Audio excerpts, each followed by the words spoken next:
Double up on your love for dance, being a better performer, chasing your dreams, finding what inspires you, discovering your own voice. What is up, people of the world? Welcome. Get the video content you need with Smart Double Giga Video. With 2 gigabytes of video every day. Pursue what excites you because being better never stops. Download GigaLife and choose Double Giga.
Okay. Good morning and welcome to BusinessMirror Coffee Club, where we discuss the latest and hottest news items. I am your host, Anne Ruth de la Cruz, Special Projects Editor of Business Mirror.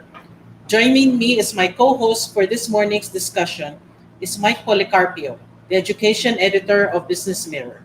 Good morning, Mike. Good morning, Anne. Thanks, and we'd like to greet everyone also joining us today. A very good morning. Our topic for this episode of the Business Mirror Coffee Club will be about investing in education, learn to survive, survive to learn. This morning, we'll take a look at how the Philippine education system has survived its first year of distance learning amid the health crisis that is the COVID-19 pandemic. I would also like to welcome Eunice Celerio of Filipino Mirror for joining us this morning. Good morning, Eunice. Good morning to everyone. Okay, thank you. To thank our audience for joining us this morning, we will have a contest. I will be asking one question later during the live stream, and we'll be looking for the first 5 persons to give the correct answer. The winners will receive a 250-gram pack of Hineleban coffee, 100% Highland Specialty Arabica. To join the contest, all you have to do is to like the Facebook page of Business Mirror and send your answers via PM. So watch out for my question later on. Okay. Our first guest lives by the motto, our actions should speak more than our words. She is a public servant whose idealism is rooted in the desire to develop learners to their maximum potential. Her academic record reflects her stand on the importance of education. She has a BA in psychology, BS in commerce management, professional units in education, an MA in guidance and counseling, and a Doctor of Education. She has also a Master in National Security Administration and a Bachelor of Laws degree. She started her career in the Department of Education as a guidance counselor in Pangasinan National High School in 1986 to 1990 and was subsequently promoted as the Education Supervisor 1 in Schools Division of Pangasinan 1 in 1990. She eventually became the Regional Director of Region 1.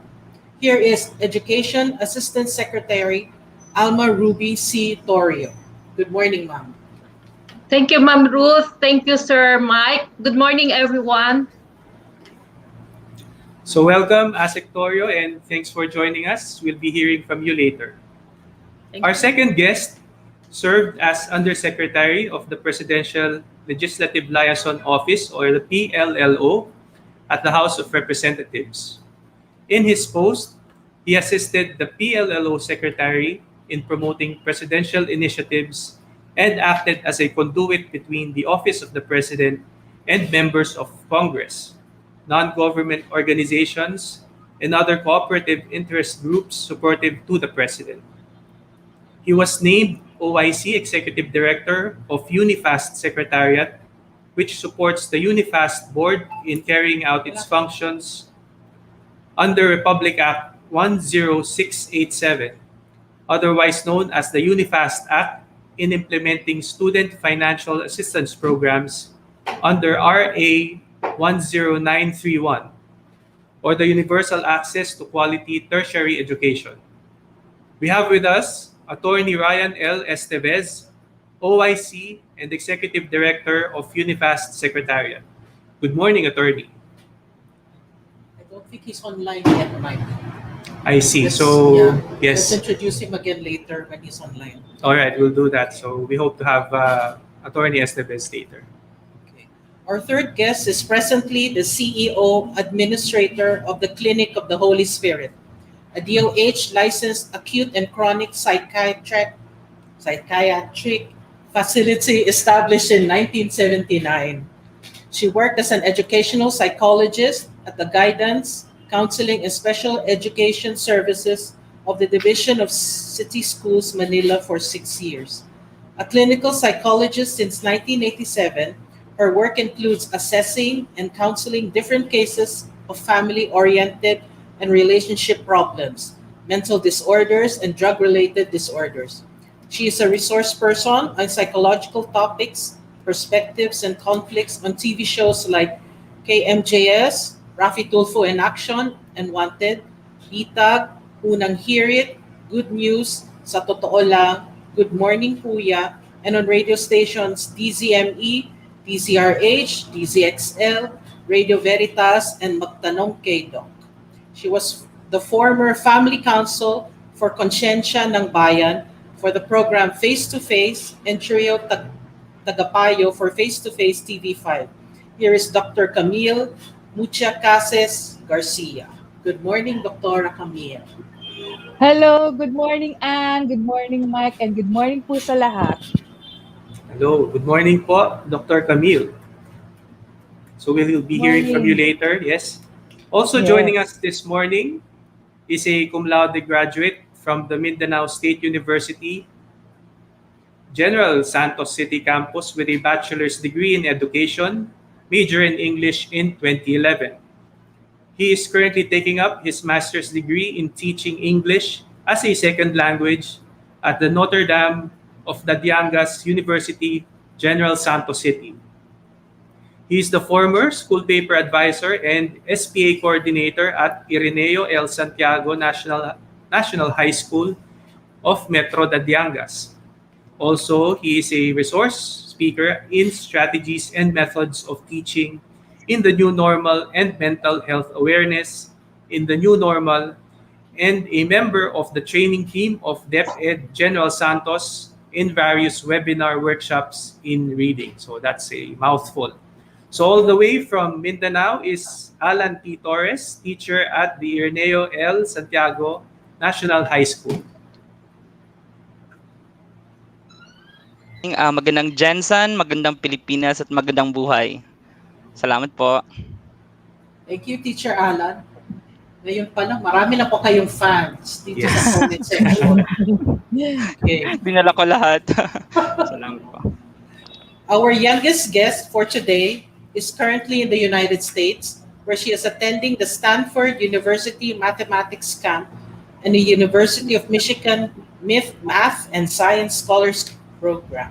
A 16-year-old, a year 11 student at the British School Manila, her passion for math and sciences started when she was 5 years old, and this has led her to many pursuits related to the field, from participating in local and international competitions, volunteer teaching, TEDx, 3D printing for a cause, to higher learning enrichment programs.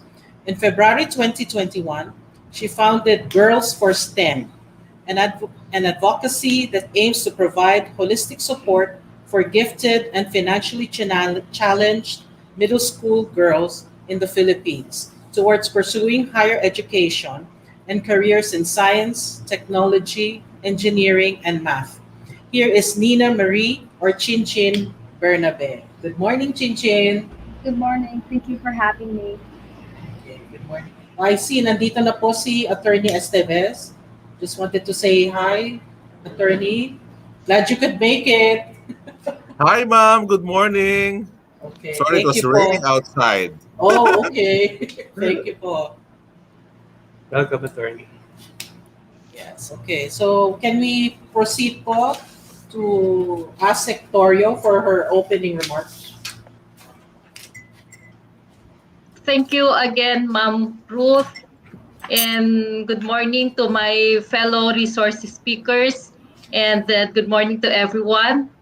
I'm very happy to join this online education forum organized by the Business Mirror. As you know, I work closely with my principal in overseeing the operational activities of the curriculum and instruction strand of the Department of Education to ensure that we will be able to deliver effective, responsive, and efficient basic education curriculum. Our beloved Secretary, Professor Leonor Magtoles Briones, believed that education cannot be overwhelmed by the COVID-19 pandemic and saw the Department of Education together with all its stakeholders, had developed the Basic Education Learning Continuity Plan, or in short, we call it our BELCP. The BELCP identifies the various learning delivery modalities that can be adapted by our schools during this pandemic. And these include the modular distance learning through print or digitized learning resources, the online distance learning, the educational TV and radio-based instruction, and blended learning, which is the combination of two or more subcategories of our distance education. The Department of Education had been implementing these distance learning delivery modalities through the alternative delivery mode even before the pandemic. But the present school year is the first time that we will be employing these various learning delivery modalities on massive scale. We recognize that our basic education learning continuity plan is not a perfect plan, as we also anticipate some operational implications along the way. But the resilience of the department has proven that no matter the adversities are, the Department of Education is committed to deliver its mandate. And we are very happy that as we embark on this journey, we are joined by our parents. You know, when I met some parents, I asked them what's happening. And they replied that they are very grateful that the lessons of their children are delivered safely in their homes. But of course, they also mentioned that our parents are facing some challenges. And these challenges include challenge on internet connectivity, availability of gadgets and equipment. There is also a challenge on the inadequacy of time to balance their work and to attend to the need of the learning of their children. And some of the parents reveal that they do not have the adequate knowledge and skills to serve as learning facilitators. But the parents are also quick to say that the home-based learning that they have with their children have improved their relationship, as this gives them ample time to band together to discover and learn. And through home-based learning, the parents made them understand better the needs and situations of their children. We are also greatly inspired by how our teachers responded to our BELCP. Of course, we know that most of our teachers have experienced unprecedented disruptions in their teaching as well as their personal lives, such as some teachers spend most of their time printing and delivering modules. There is also issue on connectivity and the availability of enough and on-time modules, and the need for them to perform additional responsibilities like the preparation for synchronous and asynchronous online sessions. But each of our teacher has responded different ways to make education for our learners continue amidst these challenges. And we also thank our teachers and our school leaders for their active participation in all the webinars that have been conducted to prepare them for their new roles as learning facilitators for our home-based learners.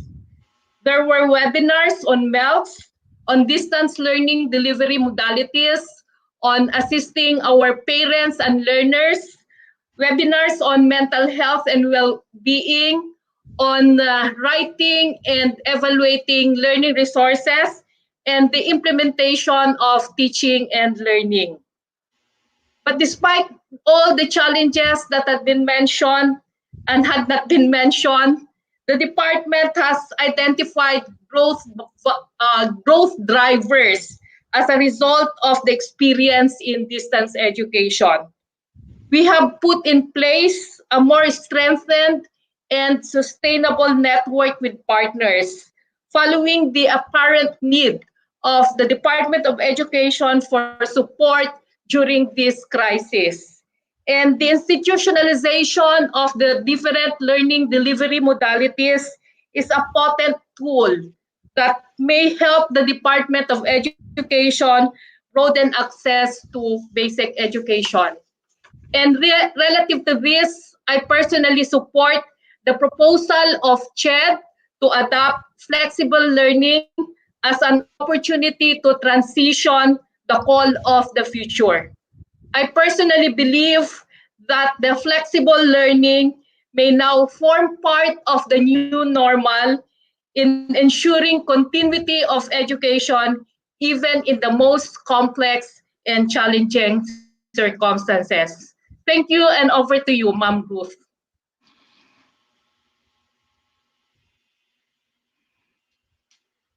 Thank you so much, Sec Alma, for your opening remarks. Can we hear from Attorney Esteves? Can you tell us more about the UNIFAS program po for a start? Hi, good morning, Ma'am Ann, and the rest of the team here of Business Mirror, no? So I am currently appointed as the OIZ Executive Director of UNIFAS. In fact, this is my second year in the office, no? UNIFAS stands for the Unified Student Financial Assistance for Tertiary Education. This is an attached agency under the Commission on Higher Education, and we are the lead implementer of the programs under Republic Act 10931, or the Universal Access to Quality Tertiary Education. We believe that RA 10931, or the UACTE in short, is one of the legacy of the Duterte administration, Thanks. because this law basically exempts the students from paying tuition and other school fees in all state universities and colleges and local universities and colleges. And I would also like to emphasize that only during this term, of the Duterte administration, and also during the chairmanship of Chair Popoy de Vera, our chairman, that never was in the history of the Philippine higher education that local universities and colleges were, eligible to and became beneficiaries of free higher education. So hindi na po nagbabayad ng tuition at other school fees ang ating mga estudyante sa mga public schools. But aside from that also, we also have the so-called tertiary education subsidy. Now we also implement that. That is an allowance. That is a grant that we give to students in both public, state universities and colleges, local universities and colleges, as well as private universities and colleges. And from our data, from 2018, since the implementation of this program, up to 2021, there are at least 60% of our TES grantees are coming from the private schools. So we can see the complementarity between the private and the public schools in terms of education, especially in higher education, because of this program. And in at the start of 2018, we started with only 20,000 grantees in TES. In the next year, it was close to 200,000. And then for this year, it's close to 500,000 TES grantees. So all in all, if we look at the figures, we are together with the free higher education and the tertiary education subsidy, we give financial assistance to close to 2.3 million college students enrolled in both public school, that is state universities and colleges, and local universities and colleges, as well as private higher education institutions. So we also have a lot of programs in the pipeline, like a student loan program, but this one we're still renegotiating with Development Bank of the Philippines so that we can improve the mechanics of this is a loan, short-term loan, where the students can actually avail of this loan especially for graduate students in medicine, in law, and as well as the undergraduate students. So we are under negotiation with Development Bank of the Philippines for this, and soon we will be implementing also this. Maganda po itong student loan program because this is a one-time, pwede kang magre-loan every time. Wala po siyang interest, no? And we also implement the free technical vocation education training. And we have a memorandum of agreement with DOLE OWA that TESDA. Yung TESDA is the one that basically implements the free tech book natin. And we also have a memorandum of agreement with DOLE. No, that's the Tabang OFW. This is in response to the call of the president to help our OFWs, no, na pinauwi, na namatay, nagkasakit, at hindi nakapagtrabaho at nakabalik sa kanilang trabaho overseas. So we're also giving a 30,000 one-time grant per children of OFW.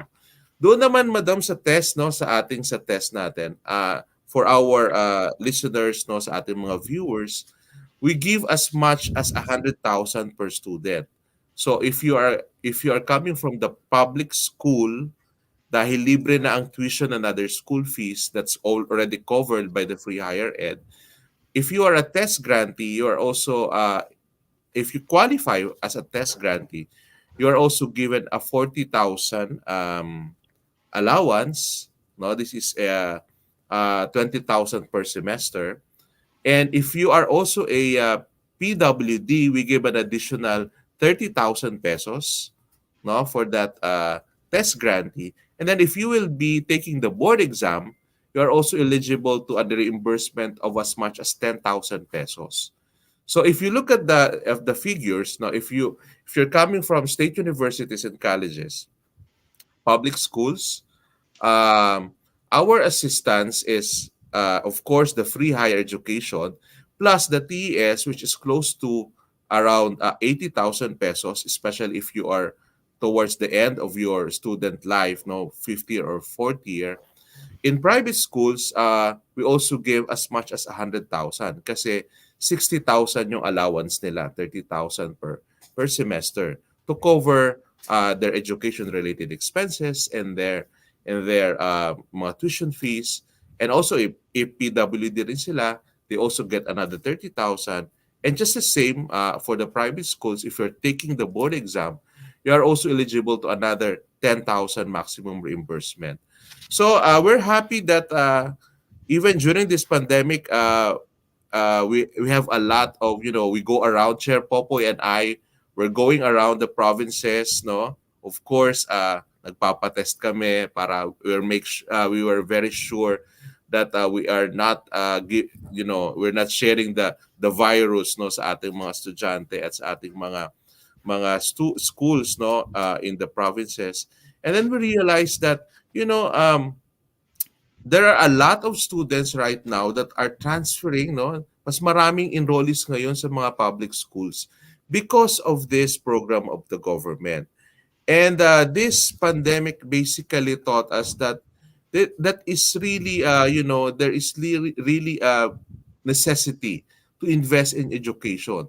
And we are moving towards, no, as CHED and Unifast, no, at sinabi rin kanina ni ASEC, no, we are moving towards flexible learning modalities. So that's a combination of synchronous, asynchronous, online, modular. So all of these are being supported by the Commission on Higher Education and the government as a whole through the Unifast. So these are all siguro later on if there will be questions, I will be willing to answer all the questions. But for now, these are all our programs under the Universal Access to Quality Tertiary Education. Thank you, ma'am. Okay. Thank you so much, Attorney Esteves. Can we now hear from Dr. Camille? Can you share your thoughts po on the first year of distance learning? Okay, good morning, everybody. First and foremost, even though if I'm a psychologist, it doesn't necessarily follow that all I have to do is relate to you all the psychological effects of this online learning and and modular learning. Well, traditional learning has greatly evolved as we wanted and seek new learning every day. Even before the pandemic, we have homeschool, open universities, and online courses. Now that we are in this time of uncertainty, we tried our best to continue the learning we used to have, and definitely this is a better option. When you talk of online learning, you will hear all the negative effects. Palagi kasing sinasabi, students are exhausted every day, intensifies social class differences, creates anxiety, apathy, and depression. But we never take into consideration the positive effects of online learning. It is more effective option for students and also a better environment for the students at this time. I know that online learning in time can be much cheaper, but when the start of buying the necessary equipment, we have to take into consideration the quality, the accessibility to internet providers, and so on. Cheaper and safer due to the no transportation, no transportation needed, no traffic, and no allowance to students at this time. Pero siguro nagbibigay pa rin ng mga parents. Anyway, this kind of learning made us develop new skills technically and refine critical thinking as well. But to us Filipinos with a lot of toxic character traits, we create an attitude towards online learning and criticize everything that happens. Parents can easily monitor children at home, but sometimes parents who are working at home have difficulty managing their time, their work, and family. Disparity was exacerbated for those who can and cannot afford, especially at this time, that the much needed educational gadgets become a necessity. This dilemma, absorbed by children, cause a negative effect on online learning. Tantrums can be noted when poor Wi-Fi services occur, more so if almost all the members of the family are connected at the same time. So palaging ang reklamo, internet speed becomes a problem. The possibility of what I have been telling ever since is that burnout syndrome doesn't follow that it always happens at work. It can also happen during this time of learning wherein parents and teachers as well as children might likely to have this kind of syndrome. Overload of assignments and activities and projects to be submitted with a deadline can be very toxic for parents as they have to make sure that all are submitted every week. Seeing those modules given every Friday after the submission, and with all those subjects, it can activate your lethargic button. The eye strain is not necessarily caused by overexposure to the online classes, but sometimes, as I have experienced, it is so difficult for us to decipher some of the pictures and the almost invisible copies of test questions to be answered for the week. More time is needed to help children and understand the lesson, and it is quite difficult for parents who cannot also comprehend the lesson. So, as you can see, Google and YouTube have been a favorite search engines for parents who cannot locate the subject matter in the books being given. Parents tend to become impatient and feel losing a sense of accomplishment if children cannot get the lesson right. More time is spent complaining rather than helping their children with their homework. They may compare and pressure children to exert extra effort to do good in class. Teachers spend more time preparing for the lessons now that they are online. It is indeed a learning experience for all. Teachers have to be more creative and resourceful. Despite this difficulty in seeing the physical behavior of children, teachers can be more observant and less judgmental of the students' conduct. I am hoping that after school year of being in a quandary of being realistic who is and who is not to pass, we'll be able to adapt to this type of flexible learning. For some, especially those with SAD or social anxiety disorder, or those with GAD or generalized anxiety disorder, or other students with mental health issues, this online learning is a big advantage since bullying will be definitely lessened. Yes, there may be an increased number of anxious and depressed people, but don't blame it all on online learning. Do not blame learning as the cause of suicidal thoughts and incidents for that matter. There are a lot of possible instances that can be contributing to your stress and anxiety. It's how we react to our stress that creates the havoc of our everyday situation. Teachers must be able to modify activities and modules presented when difficulty can be observed in the students. It used to be the traffic, flood, and strikes that caused non attendance and tardiness in class. Now, it's internet connection. I cannot enter the room that seems to be the main problem for absenteeism. Monitoring your children's activities can lessen the problem of bullying and cyber or even cyberbullying. Helping children means to assist them and guide them with their lessons and not to answer the assignments to get good grades. At this point, parents getting involved with their children's learning should be a model of honesty, patience, and diligence. Teachers are more patient. I know for a fact that every day that I have been experiencing seeing the students here, they are so patient and they have become creative and resourceful. How they will be able to teach the uninterested, the bored, the uninvolved will be a dilemma. But finding solutions to help children with difficulty in online learning will be a big achievement on the part of our unsung heroes. So, if you consider this a bad plan, it is a better plan than no plan at all to have this kind of flexible learning. And the most important quality of any plan is the flexibility to change. Thus, if you remember what Albert Einstein said, the measure of intelligence is the ability to change.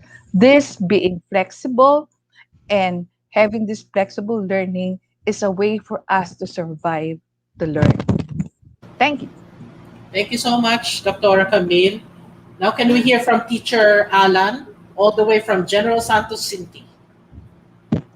Hello, good morning. A pleasant morning. Magandang umaga, Jensen, at magandang umaga, Pilipinas. Again, my name is Alan T. Flores. I've been a teacher for 10 years, two of which I spent in the private institutions, and 8 years now in the public school. In school, they call me Sir A, or you can call me Teacher Alan, whichever you prefer. But right now, aside from being a class advisor and a subject teacher of 5 classes, I've been busy working in the division of General Santos City as one of the technical working group members in the series of reading related webinar workshops. I was and will again be actively involved in module writing, particularly in English, radio based instruction, TV based instruction, special program in the arts specialization subjects, and special program in journalism specialization subjects. Ito po lahat ay para sa bata dahil gaya nga ng lagi naming sinasabi sa Jensen in the leadership of our school's division superintendent Dr. Romelito G. Flores at sa DepEd with Secretary Lenore Magtolis Briones, our educational mantra is this: una sa lahat, bata. COVID-19 disease, after being declared as a public health emergency, brought about drastic changes in various sectors in our country, particularly in education.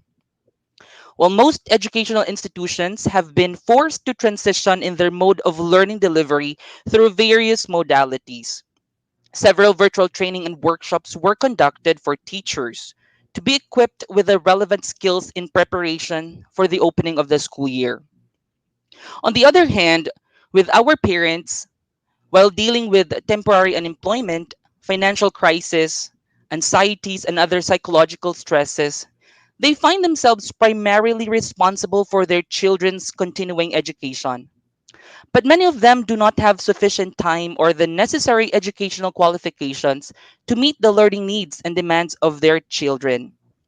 Naging issue nga dati na, if you can remember and if you have heard before, maraming lumabas sa Facebook and other social media na sana yung from the parents, sabi nila na sana hinahatian na sila ng sweldo ng DepEd or ng mga teachers. But one thing that the parents miss to understand is that learning really started from home ever since time immemorial. Um, learn the child's education is not only the responsibility of the teachers. It is primarily the responsibility of the parents. So we teachers, we in the DepEd cannot do this alone. We need the assistance and of course the monitoring of our parents. And all these scenarios lead to conflicts and confusions wherein our learners are adversely affected. At the bottom line of all of these, ang bata po yung naaapektuhan. So we hope in this forum we'll be able to address the issues that emerge in the educational system in the new normal and the problems that are related to it. With the help, of course, of my co-panelists and your active participation at the comfort of your home. Back to you, Ms. Anne. Thank you so much, Teacher Alan. Now let's hear from our youngest guest. Hello, Chin Chin. What are you doing there in the US? Hi. Once again, thank you very much for having me. My name is Chinchin Berta, and I'm a Year 11 student at the British School, Manila. And I'm here today to share my advocacy, Girls for STEM. I am currently in Southern California for a university tour. Beginning next year, I need to get started with my college applications. And going on a tour of different campuses is a critical part in a student's decision-making process in selecting the right and best school that fits one's track and personality. Out of the few campuses that I have visited, I have realized that the online virtual tours of the universities here in the US are able to mirror the physical tours very well. And I think this is something that Philippine colleges and universities can model and learn from during a pandemic when physical mobility is restricted. By the end of the month, I will also be attending the Stanford University Mathematics program and the University of Michigan Maths and Science Scholars program. I'll be learning maths and science topics that aren't covered in high school and are usually only taught in university. While the classes here are still online, it will still be helpful to be in the same time zone to ensure that I am 100% alert and ready for learning. So, Girls for STEM is an advocacy program I founded earlier this year, aimed to cultivate the potential of mathematically inclined girls, aged 11 to 12, towards taking up STEM courses in university and pursuing STEM careers in the future. It is intended to benefit financially challenged students from different public schools around the Philippines. The main objective of my advocacy is to lead and nurture mathematically inclined young girls in their tween years to choose STEM courses when they reach university and to work towards having STEM careers later in life.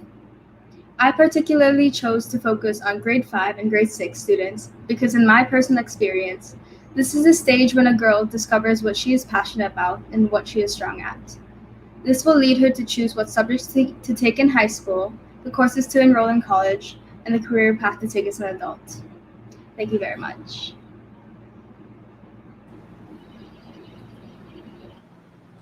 All right. Thank you, Chin Chin, and to all our other guests. Many thanks for the inputs and the important pointers that you've shared with our audience today.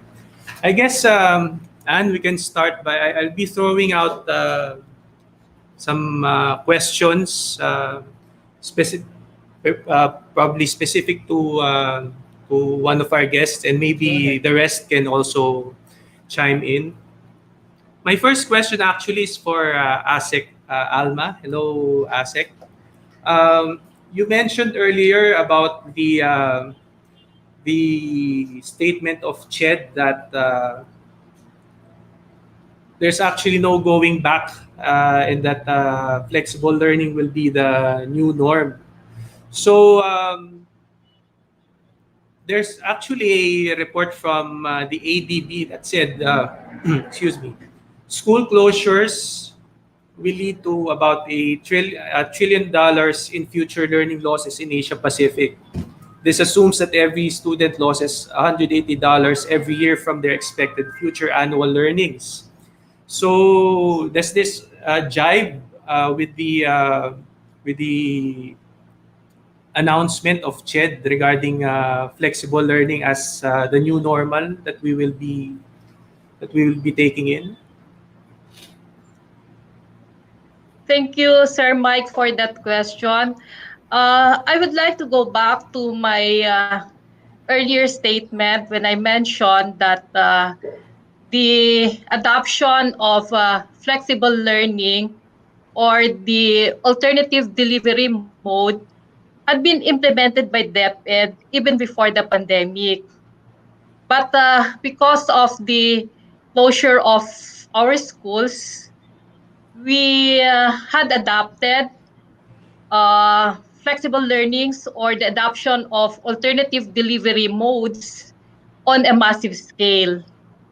And this had been adopted by all our schools because we are not yet allowed to conduct face-to-face classes.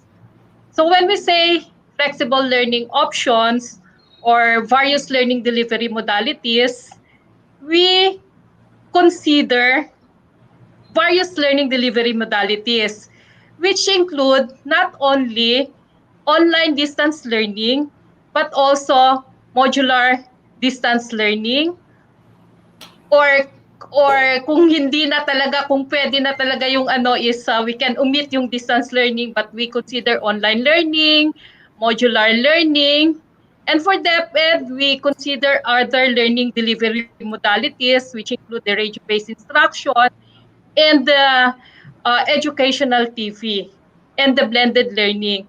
So when we say flexible learning options or blended learning or various learning delivery modalities, we do not take for granted yung face-to-face or yung traditional method because uh, most of our teachers, learners, and even stakeholders would still support the conduct of face-to-face. What we are saying is when we adopt flexible learning options, instead of the traditional face-to-face, we can still adapt other learning delivery modalities. So yun po, I hope there will be no misconception na inaalis na po natin yung face-to-face. Kasama pa rin po yon, but we have to adapt other learning delivery modalities. Yung pwedeng blended learning, face-to-face with online learning, face-to-face with modular distance learning. Yun po, blended learning po tayo. But definitely, we are not saying na wala na po yung face-to-face.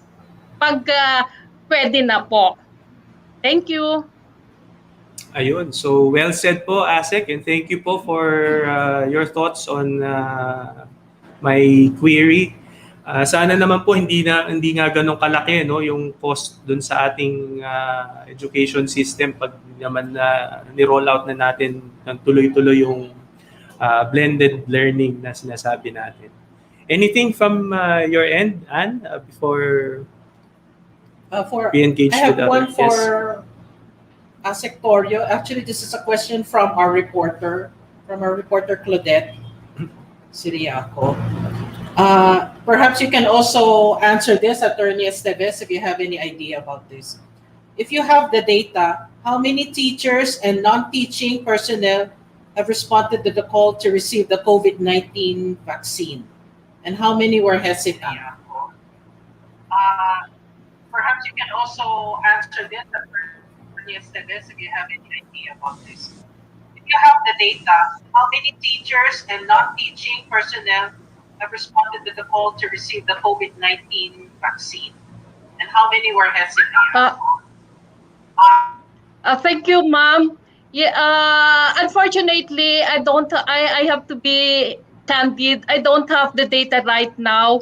But definitely, marami na rin po tayong mga teachers na na-vaccine po.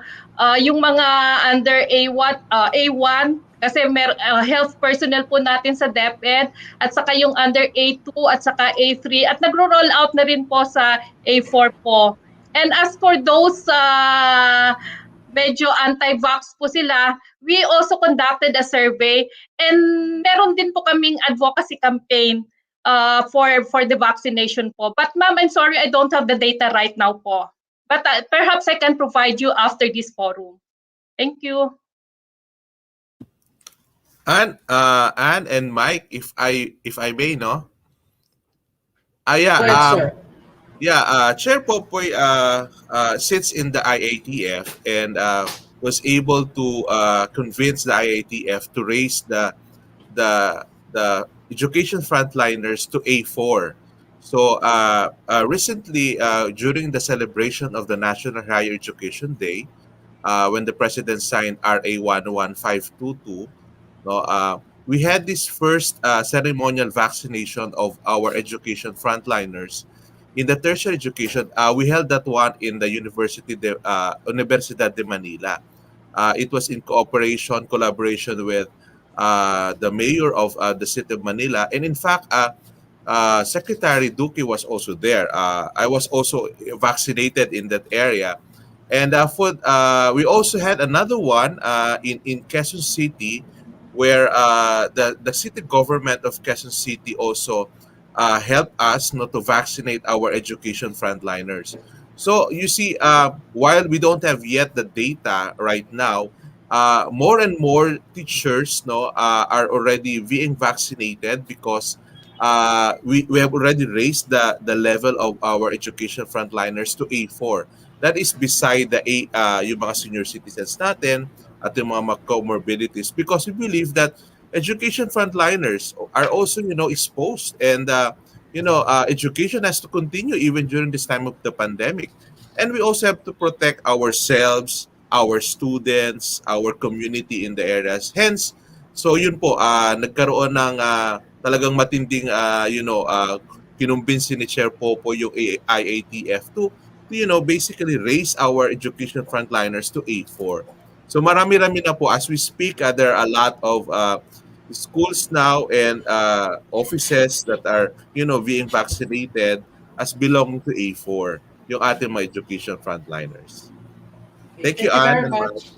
Thank you very much, Attorney Ryan. I'd like to acknowledge Ms. Loli Acosta of DWIZ, who's also with us today. Ms. Loli, I understand you have a question to ask.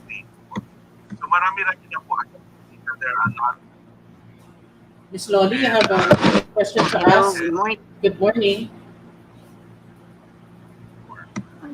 Hi.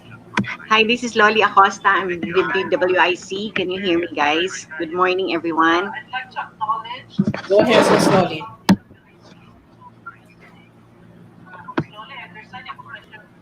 Yeah, okay. I'll be very quick. My program deals with public affairs services. So a lot of questions, a lot of complaints, whining, and etc. coming to fore.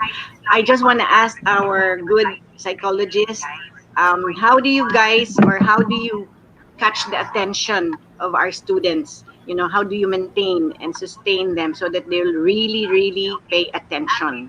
Because the students right now, a lot of distractions every here and there. So they easily get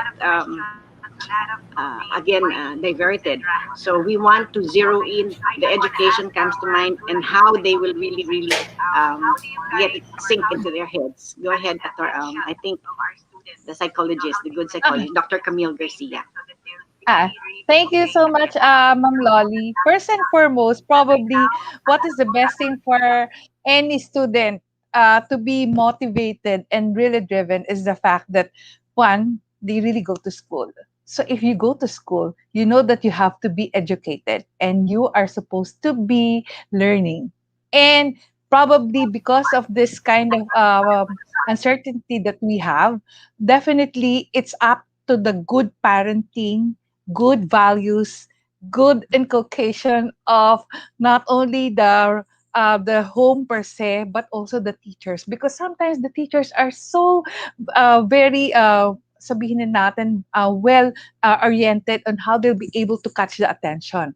But then it's so difficult, even for me, especially I am used to seeing a lot of students and then more or less observe the body language, which is very important for us to know whether a student is really lazy or whether the student is really listening or not. So definitely sometimes it has to be parang we make it the point that the teachers must try not only to tell the students, please open not only that audio but also your video. Kasi when you see the face of the students, more or less you can see the proper reactions. Second, it is up to the parents to really motivate their children. One thing, I do not like students na pag mag-open sila dahil kasi 8 o'clock ang classes, pupungas-pungas pa yung mata. And then parang yung ang pangit-pangit, hindi man sa pangit yung suot, pero parang sasabihin, teacher, inaantok pa ako. And that is not like that during traditional classes. Di ba? Public schools starts classes at 6 o'clock. 5:45, meron ng flag ceremony. So, they can do that before. Why can they do that during online classes? Pwede naman din. So sometimes you have to be creative. Parents must try to be motivated. If there are parents who are WFH, okay lang yun. Sabay sila na mag-aayos din. Sabay sila na mag-breakfast. Sabay sila na talagang mag-open ng kanilang mga monitors for them to be able to really be motivated. And sometimes, dito babalik tayo sa mga values of honesty, patience, and diligence. Those, yung mga, di ba, supposed to be palagi nakalagay yan yung mga conduct natin, kung anong klase yung makikita sa mga students. And I think it's about time na siguro ang mag-grade din yan our parents, not only the teachers. Because at this point, parents play an important role. Kung hindi man parents, kahit yung mga surrogate parents, guardians, at least they monitor what values are inculcated and the moral decency that is being applied during this time, na sa tingin ko mas magiging open ang mga estudyante, mas makikita ng mga parents, and being observant at this time is really important dahil kasi yun yung talagang mapanghahawakan natin for these students to be able to really attend classes on a regular basis. Hindi yung tatamarin, hindi yung dahil kasi puro sasabihin ang hina ng connection. It's not always the mahinang connection that is making the students lazy. It's more of the fact na parang nakakakita lang ng maraming modules na sasagutan. Unlike before na nakikita lang sa blackboard, it's better na talagang makita ng students na a realization na what is important is you have to learn, you have to study, and that is good study habits, mag-uumpisa sa bahay po yun. Thank you. I really salute all our teachers kasi can you imagine, face-to-face nga, inaantok yung estudyante pagpasok sa loob ng classroom at 6 o'clock. I remember when I was growing up, hikab ako ng hikab, hindi pa ako talaga gising. And how much more kung online. So I really salute your initiatives. I'll go to very quickly to the Attorney Steves, Unifast, because I was able to interview I think the U.S. education that the guys from the U.S. Embassy, and they're really intensifying campaign to help our colleges try and get involved in their universities overseas. Unfortunately, the finances are low. So can it be considered, the question is, as a student loan for the US? Kasi we've heard talagang they're intensifying campaign for that, for us to join them. Is that possible, Attorney Steves? Thank you, Miss Loli. No, right now, we invested. The government invested 1 billion with the Development Bank of the Philippines. This is for the student loan program. This is a short-term loan where the students in graduate in the college, no, and in the graduate school like medicine, yung mga masters and law, can also can borrow, no, as much as 60,000 per loan cycle. Ang tawag namin doon loan cycle kasi this is a short-term loan. Although the law, our mandate gives us like, ang sinasabi ng mandato namin is short long-term loan, but right now we're getting into that. Kumbaga unti-unti naming inaayos yung sistema, but we started with a short-term program. So this one i-roll out namin soon because I think this is very, very important, and this will really help the students, especially yung mga bulto ba na yung, when you start, the problem kasi is when you start the school year or the semester, you need like money to really for down payment for the school, and this 60,000 will be a very great big help.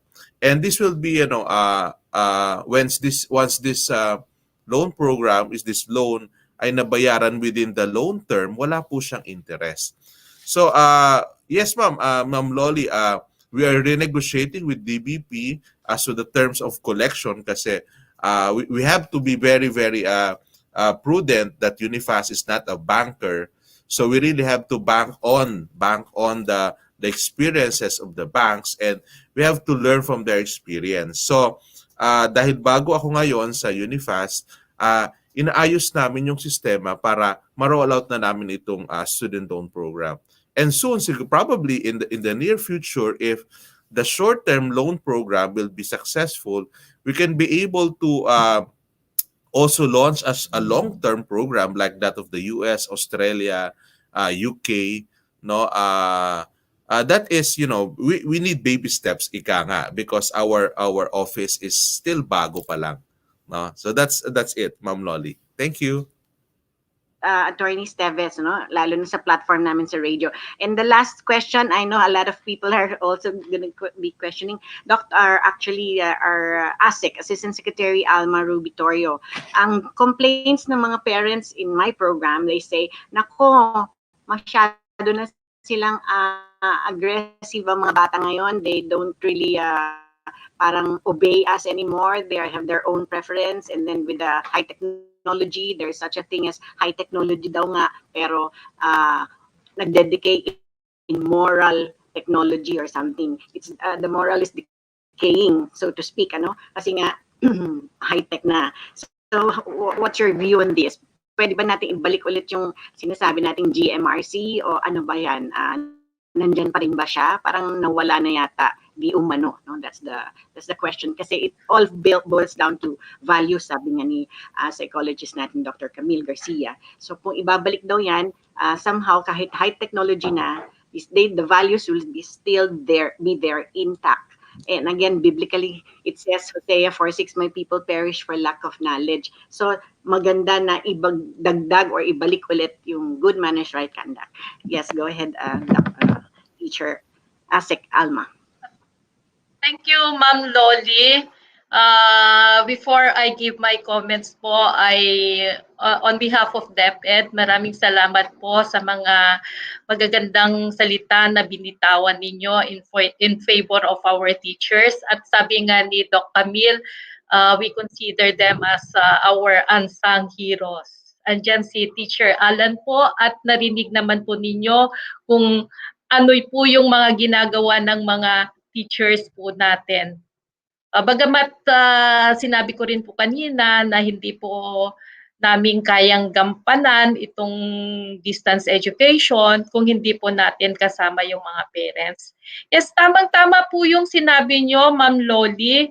Kasi po, alam naman po ninyo, meron po tayo yung enactment ng GMRC law po natin. So, although sa ngayon po ay meron tayong values education, tama yun, Teacher Alan, no?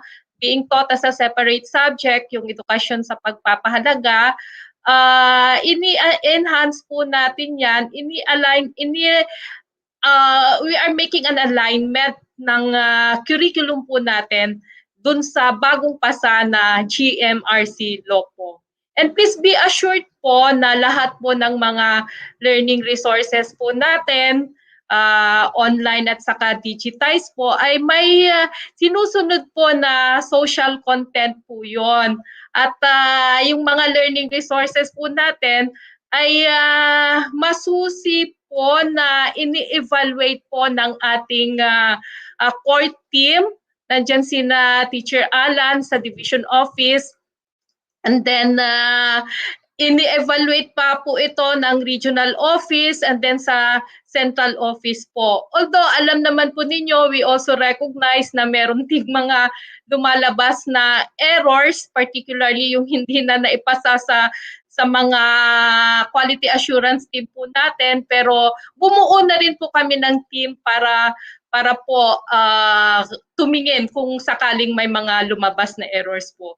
And one thing pa po ay yung legal division po natin ay pinapaigting po natin yung child protection policy po. Maraming salamat, Ma'am Loli. guys, I have to go. I have a program at 3. And thank you, Miss Chuchay, for letting me join this webinar. And I really salute and pray, actually pray to all of what we're doing right now. God bless everyone.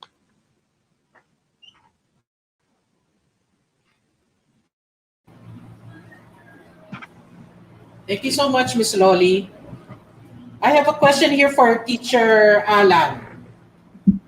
Based from your own experience as a teacher, what were the biggest challenges involved in distance learning? How were you able to manage it?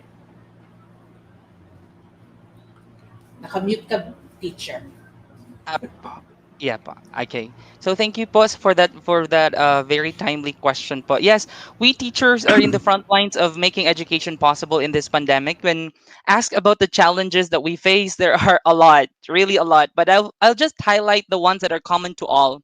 So most of our teachers are also parents. Mahirap na nga po yung pag-guide sa sarili nilang mga anak during these times. Lalo na ngayon na panahon. I don't know if it has something to do with the generational gap or yung mga distractions natin ngayon because of technology. Maraming mga students yung hindi natin ma-reach out pero they're very active in social media. Laging updated yung TikTok videos, laging nag-upload sa Facebook and other social media. But when you try to communicate to them and you try to reach them out because of some, concerns sa kanilang mga output, hindi nasisiin or hindi kami nare-replyan agad-agad or not at all at times. No, so actually, yung pag-guide sa kanila is mahirap mostly, especially if mga 200 to 250 po yung naka-assign sa bawat teacher po kasi we have 5 classes. Um, 30 to 50 yung ating number of students. So, we cannot really okay lang yung mismong anak mo because you can see them, you can guide them, you can directly teach them, and you know what they need to know and assist on what they have to know and to do. Naging hot issue before yung mga lumabas natin na yung sabi ko nga na mention ko kanina, naging nailagay sa hot seat yung ating mga teachers kasi they have to address yung sabi ng mga parents na dapat hati tayo sa sweldo. So it was also demoralizing on our part personally. But one thing that parents again miss to really see is that child's learning as a shared responsibility. This responsibility is shared with 3 people, yung students natin, yung parents, and yung ating teachers. So it's not only the teacher's role to teach the children, yung ating mga estudyante then they have to. That's why I really invited our students not to see me but to hear me representing the teachers in our country na sana po students hindi po namin kayo kayang tulungan kung hindi niyo po kayang tulungan yung inyong mga sarili. It always and will always start from home. So parents, we also have to really ask for your assistance. Marami kasing parents, may mga nagsasabi na teacher, hindi na namin kaya talaga tong anak namin. Kayo na po ang bahala.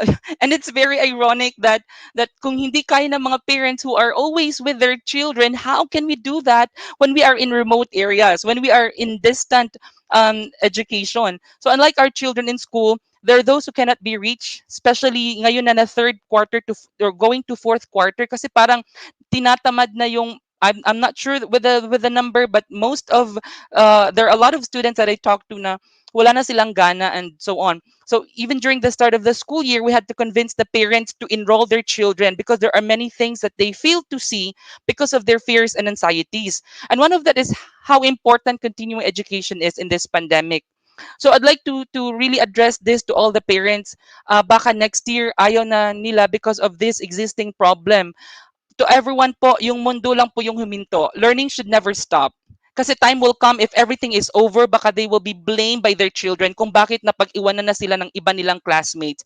And that leads to another conflict and psychological dilemma on both ends. So for us teachers, we had to undergo trainings, a lot of trainings. Kasi agad-agad kaming naitatawag yung aming assistants agad-agad because it's just online. Mas madali kaysa before. Mas madaling mapatawag yung mga teachers today. Kasi nasisend na lang yung mga memo sa amin through from the division office to our schools, tas from school to every teacher. Napakabilis po yung sending of memos today. So we had to learn a lot, and other most of the teachers, a lot of teachers are not digital natives. We are still coping with these tech with these gadgets and so on. So ang dami po, and these webinar workshops are still going on, and we are again going to undergo a lot of webinar workshops in response to the problems that existed in this year as our first implementation of the online of the distance learning. Thank you po. Just a follow-up question, Teacher Alan. Do you think that the support given by the government to teachers is enough as you experience the sudden shift from traditional learning to remote learning? Yes po, definitely yes, ma'am. Especially our DepEd, which is also an agency in the government. Enough po. Kahit nga recently, yung vaccine natin, kami nasa rollout na po kami. And thank you sa balita kanina sir ni attorney that teachers are really given emphasis, given importance. Salamat po for that. On behalf of the teachers, would like to thank you for that. Yes, definitely yes, because every time po that we have problems, we can always, it's very accessible nowadays, especially in this setup po. Very easy not to reach out to our officials, debit officials, especially that we have made um, groups, Facebook groups. May mga DepEd po, DepEd tayo Gensan, may mga DepEd tayo iba-ibang region po, may mga DepEd tayo Region 12. So madali na po yung access, and our DepEd officials have really expressed their support verbally, and we can also see that in the production of our modules and a lot more. Kahit na po sa pag-provide sa atin ng mga gadgets. Sa amin po dito sa Gensan, we are very grateful that the city government, the LGU supported us with the Mayor Rivera, and also with with the initiative of the Division of General Santos City. Kami po ay binigyan, lahat ng teachers, binigyan po kami ng cellphones with free load and free mobile data. 1 month na po yan for many months po. Magagamit po namin siya para tawagan po yung ating mga students who cannot be reached out through online. Yung mga numbers lang po yung naiwan sa amin or naibigay sa amin, sila po yung mga tinatawagan namin. Even the assessment that we do, yung further assessment, kasi meron tayong mga sinasabi na yung module, iba yung sumasagot. Iba yung hindi yung mga students yung sumasagot, kahit yung mga penmanship nila, parang penmanship ng parents. So with that, we conduct further assessment through calls. Yung mga teachers, iba-iba po kasi yung kanang mga strategies, kasi every set of class, every set of students, every set of learners, iba-iba po. So the teachers have the authority, have that pedagogical autonomy or kanyang right po para sa kanyang klase. Salamat po. Thank you, Teacher Alan. We feel your enthusiasm in teaching. I see Asek Alma smiling, so I assume that's a seal of approval from her part. My next question actually will be for Chin Chin, and afterwards probably our colleague from Filipino Mirror, Miss Eunice, also has a question for our guests. Now, Chin Chin, kudos for all your achievements. We are rallying behind you in raising STEM, the teaching of STEM. Now, when we think of STEM, science, technology, engineering, and mathematics, it's a very those are very visual and demonstrative subjects, requiring a lot of visuals and graphics, I suppose. So do you feel that there has been changes in the rollout of STEM education since the pandemic, since we're all constrained in learning through screens right now? So what are your thoughts on that? It has definitely changed since we've gone online. Before, we used to do lots of experiments and hands-on learning, but recently teachers have been using like whiteboards on Zoom, on Google Meet, to show how and diagrams to show how these things work. And I think many schools have implemented it well, but I would definitely prefer having it in person. So learning continues still with the STEM, yeah. And what would be your pieces of advice for young girls and young learners like you who wish to pursue or rather excel further in STEM, given the scenario that we have currently on blended learning? I think we just have to stay motivated during this time. During this time of crisis, we need to stay motivated, and we need to remember that STEM is not only for males, and it's inclusive to all genders, and that we can still continue STEM learning online if we stay motivated. Okay, thank you, Chin Chin. Miss Eunice, over to you for your questions.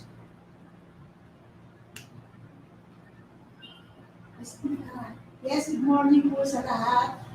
Anyway, congratulations muna sa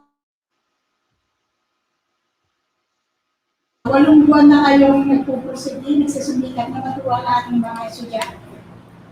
Saludo po sa inyo. Anyway, ang tanong ko po ay para kay Secretary. Ma'am, 8 buwan na po tayo nagtuturo din sa learning, blended learning, nasa online class ng mga estudyante. And then, i-adapt po ninyo ang flexible learning ng CHED. Hindi po kaya magkakaroon pa ng problema. Or, namasa na po ba ng mga guro yung kasalukuyan setup po na tutulong?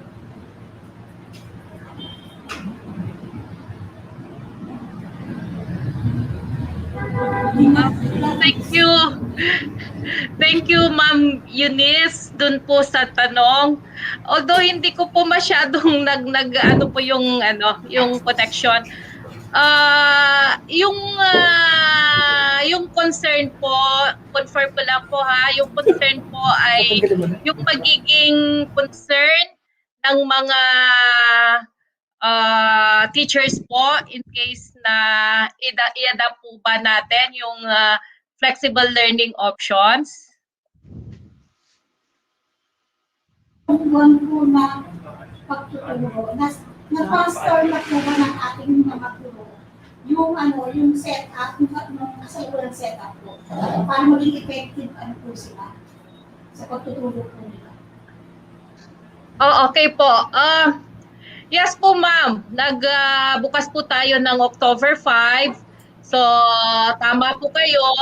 8 buwan na po tayo na nagbukas ng klase, not face-to-face, but through distance education.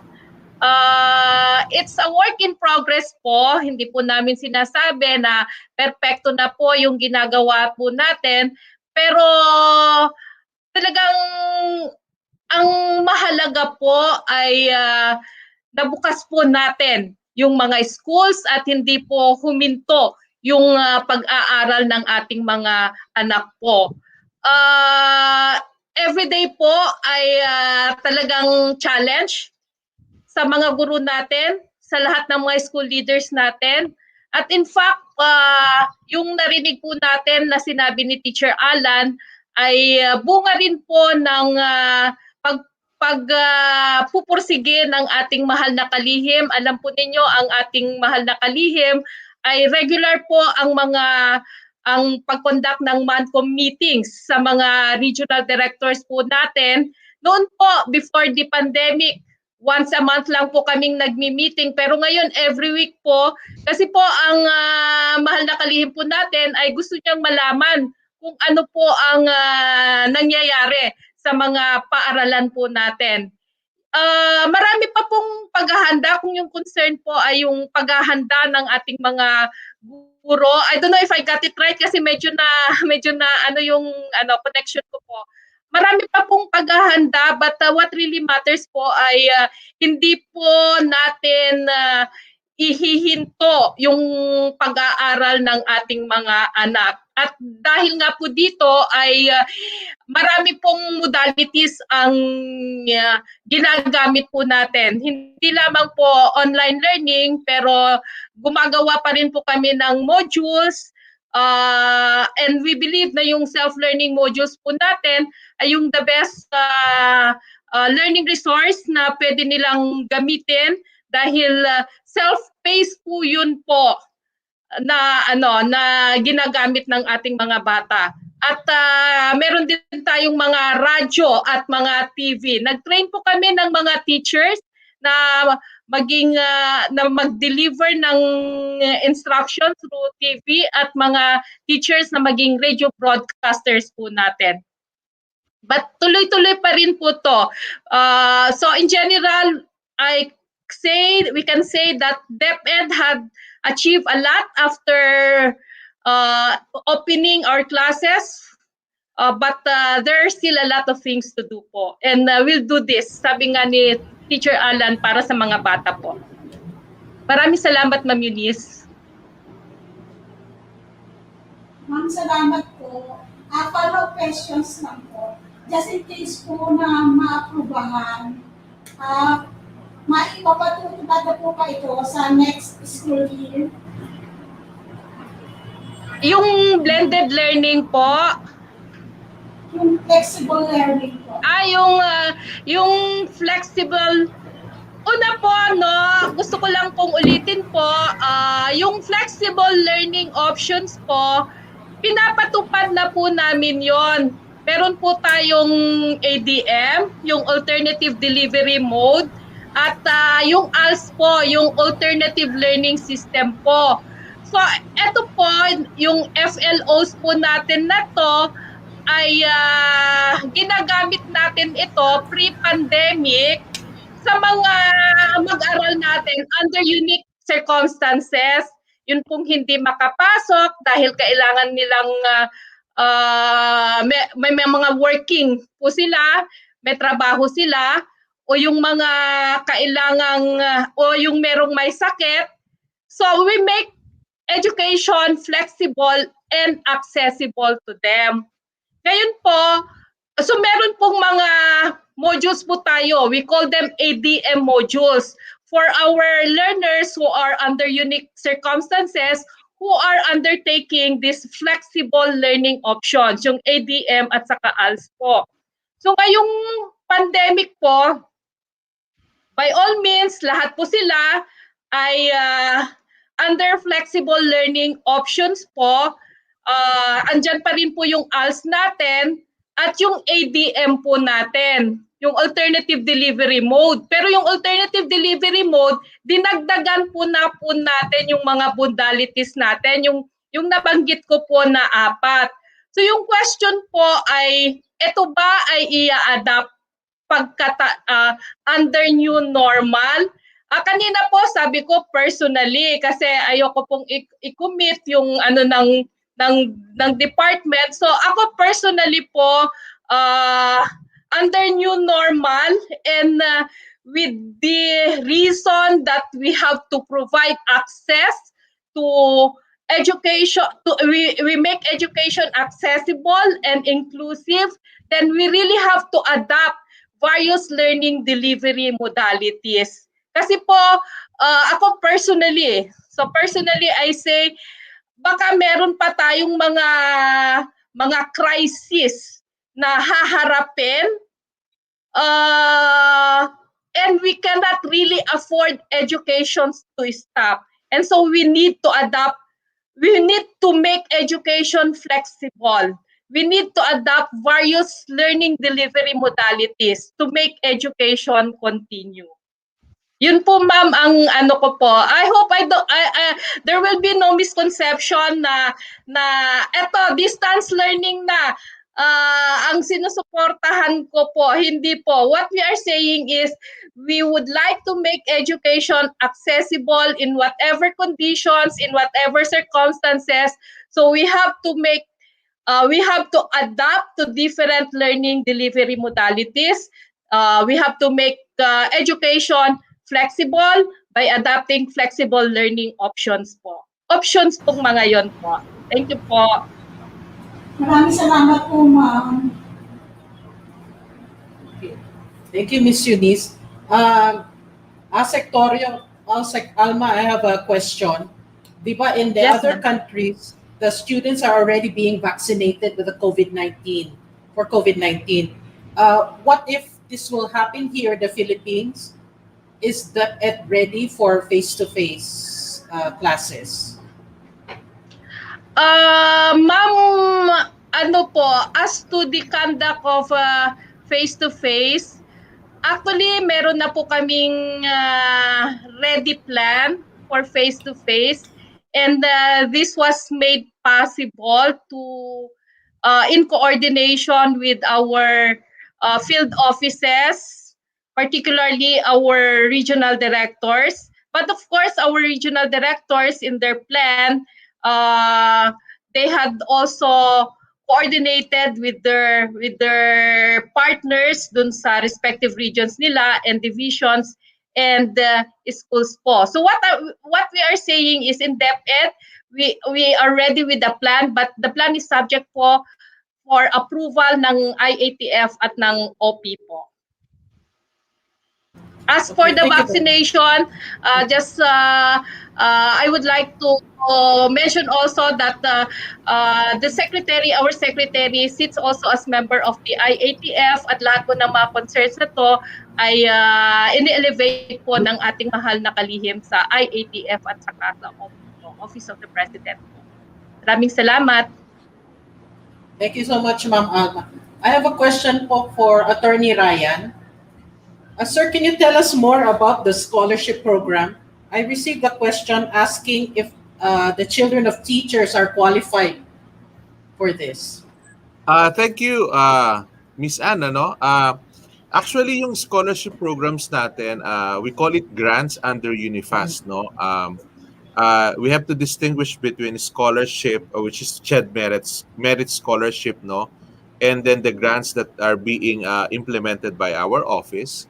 Lahat po ng mga estudyante, no, kahit po anak ng teachers, anak ng magsasaka, anak ng mga fishermen, lahat po, basta importante, the student is an undergraduate, is in the undergraduate course, and Filipino ka, and then you meet the retention policies of the school, ibig sabihin, hindi ka na-kick out. Ang kagandahan dito sa UNIFAS is we don't have that yung GWA, yung General Weighted Average, which is required for CHED Merit Scholarship. So, if you are a student, no, na talagang nagko-continue kahit medyo bumababa ng konting grades mo, basta hindi ka nakikick out, you will still be, considered in the program. At kagandahan sa UNIFAS is that, for example, for TES and Tulong-Dunong program, once na TES or TDP grantee ka, hanggang makatapos ka, you will be guaranteed as a TES or TDP grantee. So ito ay hindi natin na-experience during the time, Miss Ann, Opo, during our time, wala po yan. Oo, hindi natin to na-experience kasi we only started in 2018. But this is a very good, kahit si Teacher Alan, I think hindi na ito naabot, no? Ito ay taon-taon dumadami ang ating ang ating grantees, and when we, as I've said kanina, when we started like with 20,000, and then on the next year we're close to 200,000, and right now sa mga TES grantees namin we're close to 500,000. So ang dami talaga nating natutulungan with this grant, at ito ay hindi madali lang siya, ma'am. This is HEI, the students apply in their schools, no, during the opening of classes, usually in the first month, because alam na natin kung sino yung mga naka-enroll, meron na silang mga documents, meron na silang ID, Certificate of Enrollment, CUR, so they can already apply sa kanilang mga focal persons, mga scholarship coordinators in the school. So this happens at the first month of the school year or semester. And then we validate it in the central office, and then we have the regional offices also. Bina-validate namin, and then after the validation, yun, binabayaran natin as a kind of a reimbursement. So ito po, doon sa tanong ni Miss Ann kanina, wala siyang kinikilala, basta Pilipino ka. No, basta Pilipino ka, nag-aaral ka, undergraduate student ka. So you are qualified for all these programs under free higher ed, tertiary education subsidy, tulong-dulong program. Yan. So, yan Miss Anne. Thank you.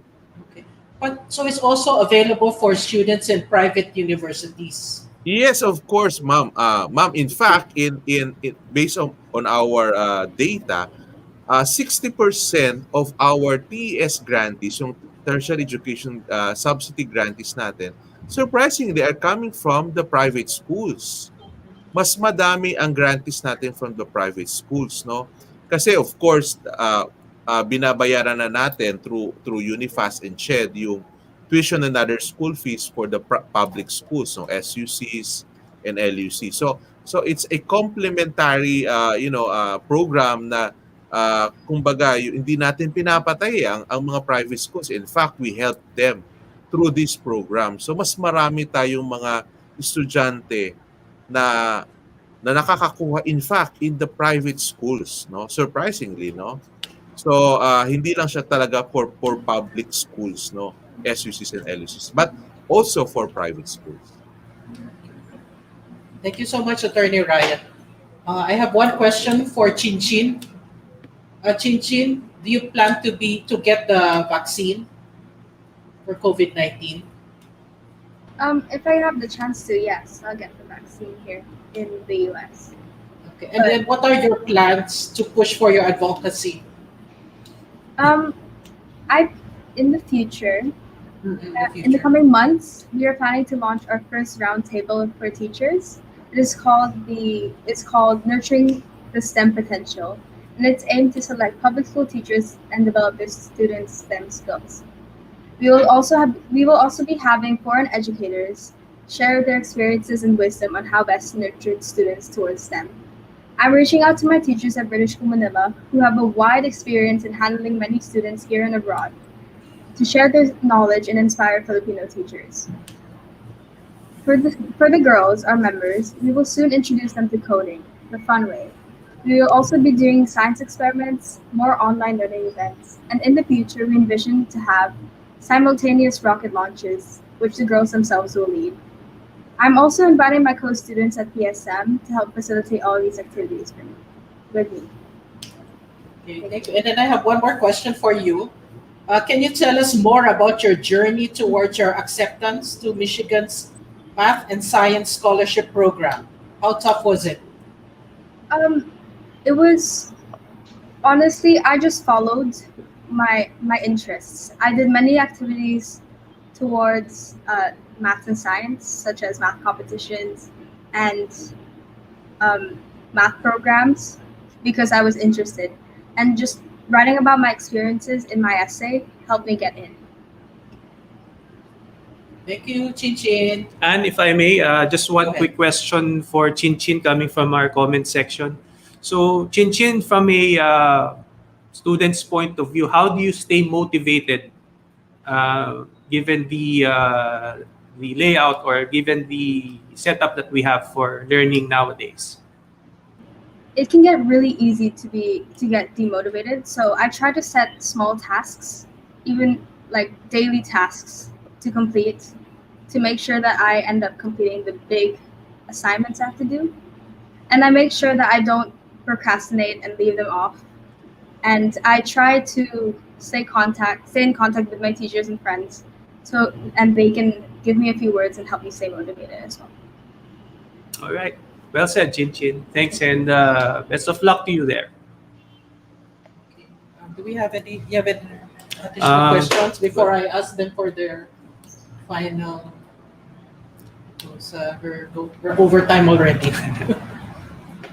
Okay, why don't we start with in reverse? So we'll go with Chin Chin. All right, go ahead, Anne.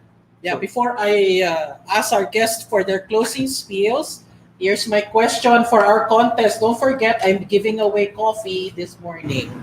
Okay, get ready. The question is, napakadali. What is the name of Chin Chin's advocacy? Don't forget to like the Facebook page of Business Mirror and send your answer via PM. We will not entertain any answers posted as comments. Thank you. Okay, so let's start with Chin Chin for your final message. Yes.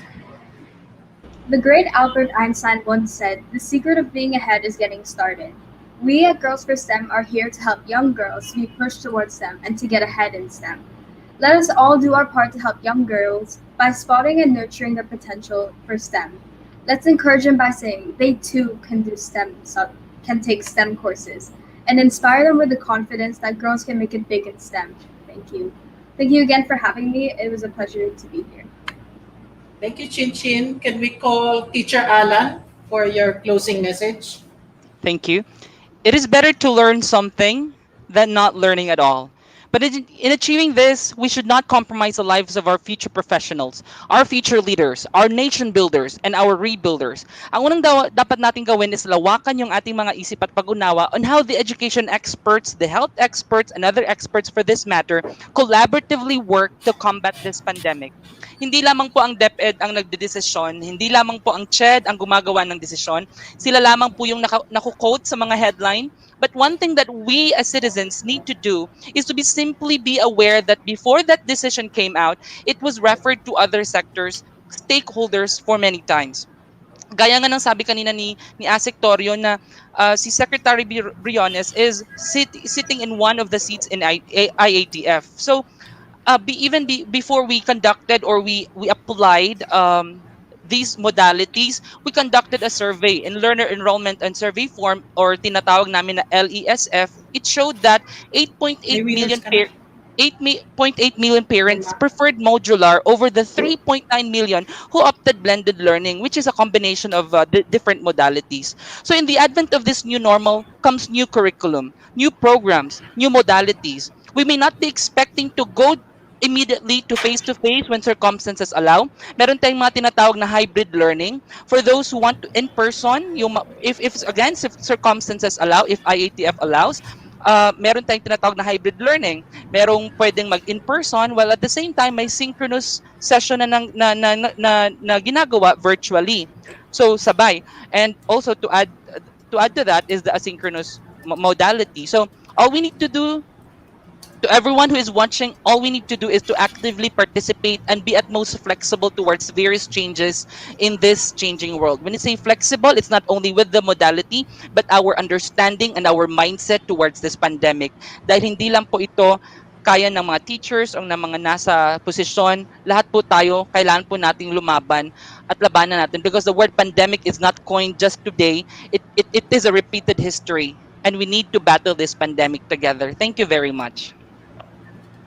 Thank you very much, Teacher Alan. Can I call Dr. Camille for your final message? Nakamute ka, Dr. Okay. Learning never stops and you won't be finished with learning. You know, to become a very, very better person is the fact na kailangan tuloy-tuloy na tayo ay natututo. You just don't have to say na knowledge lang yan. Kailangan talaga tayong matuto. Because when you learn, that is something that they cannot take away from you. So sana po, maintindihan po ng lahat na to protect ourselves, not only physically, but mentally, we should always endure what is happening. And because of the fact na natututo tayo, alam natin kung paano natin protektahan ang ating sarili sa mundong ito. And definitely, I always wanted itong quote na to from John Maxwell. A person who knows how will have a job, but a person who knows why will always be a boss. Thank you.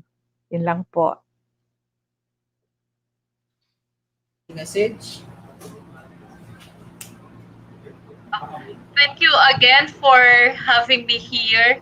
And for my final message, let me again say that this COVID-19 pandemic showed us what we can and should and need to do more quickly. Amidst the pandemic, education must always continue, and your Department of Education will always find a way to provide learning opportunities to all our learners. The challenges abound, but we are always grateful to the support of our parents, teachers, school leaders, local and national government, our policymakers, lawmakers, and all our relevant stakeholders. Maraming salamat po sa inyo. Attorney Ryan, for your closing message, please. Thank you, Miss Anne. So, really, the COVID-19 pandemic is a call to renew our commitment to the Sustainable Development Goals and to ensure that students and the people have opportunity to succeed at school and develop the knowledge, skills, and attitudes and values that will allow them to contribute to society.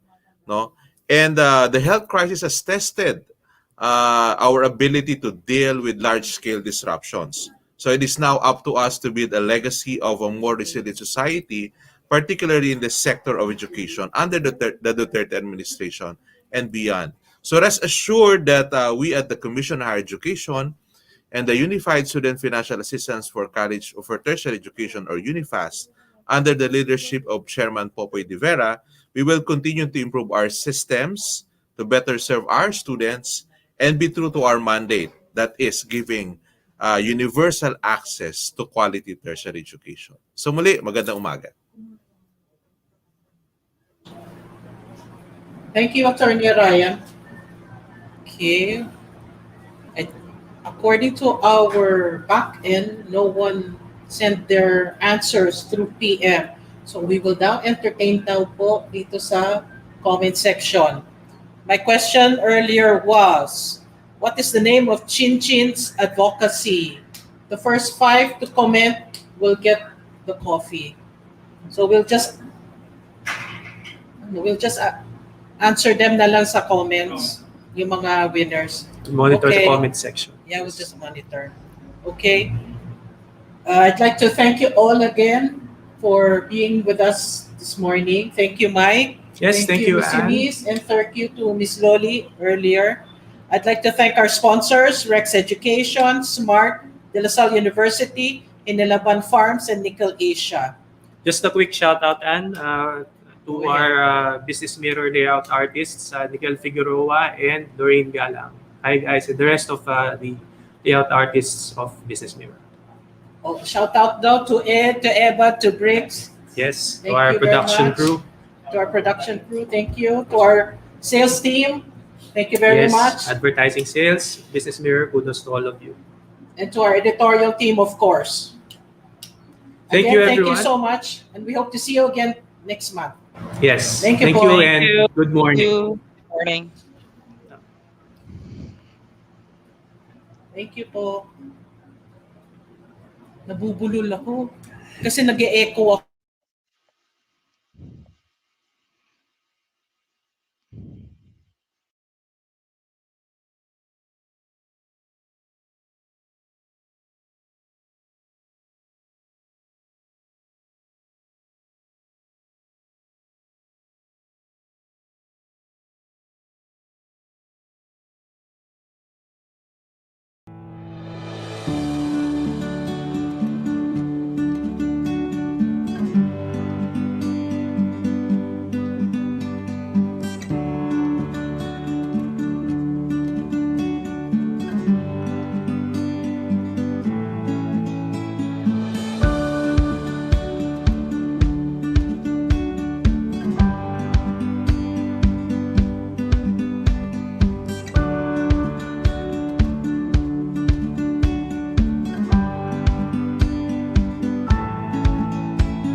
your love for dance, being a better performer, chasing your dreams, finding what inspires you, discovering your own voice. What is up, people of the world? Welcome. Get the video content you need with Smart Double Giga Video.